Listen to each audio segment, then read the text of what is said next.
Hi, it's Amy from Clean Cloth Nappy Hire.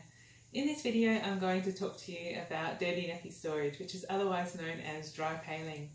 So in your research you may have, you've probably come across the term dry paling and wondered what on earth is that and what's a wet pail in comparison, and how does the system work?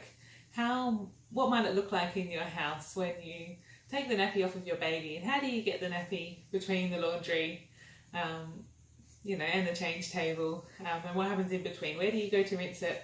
How might it work out for you? So what I'm going to do is I'm going to explain to you what works in our house, and you might come up with some ideas about how that can work in your house as well. To start off, I'll tell you about wet paling. Wet paling is what we don't do anymore. Wet paling is the old-fashioned system of taking the nappies off and soaking them before they go into the wash. The reason that we don't soak them anymore is because the modern materials used in our nappies today, things such as bamboo viscose, which is it's got short fibre length and it can be quite a delicate fabric, even though if you care for it properly it lasts for a really long time. And the waterproofing layer of your nappies, can be quite sensitive to different chemical treatments. So for example, the waterproofing in your nappies is often stuck together with a high temperature glue. And you imagine if you add something like bleach or even a laundry soaker, something that's got a high pH and really is useful for breaking up grease and stains. You add that to glue, you're going to break that down over time. So soaking your nappies, not a good idea these days, as well as being known it's a drowning risk for your children, and children unfortunately they have drowned in very small amounts of water. So if you can avoid having buckets of water around your house, definitely do so. Wet paling, goodbye, you don't need that anymore.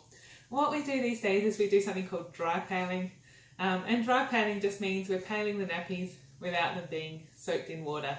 So dry paling is great for reducing smell because it offers a lot of airflow. So when you're using a dry pail system and you're washing your nappies every second day, you won't notice a smell from your nappies. You might think that's counterintuitive, but if you're using a nice airy pail and your nappies are really thoroughly laundered, they don't stink.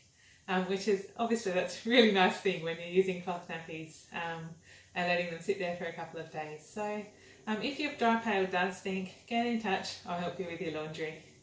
So an airy basket is a great way to dry pail. Here at home we have this dry pail. This is just a washing basket. We just leave it open. You can get big like waterproof pail liners that you can put inside, and they've got an elastic top that sit in there.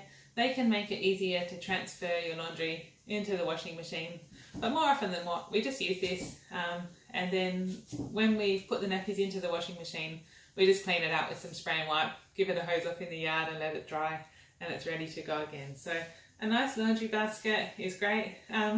This is really good as well. This is about 60 litres and we've got an 8.5 kilo washing machine.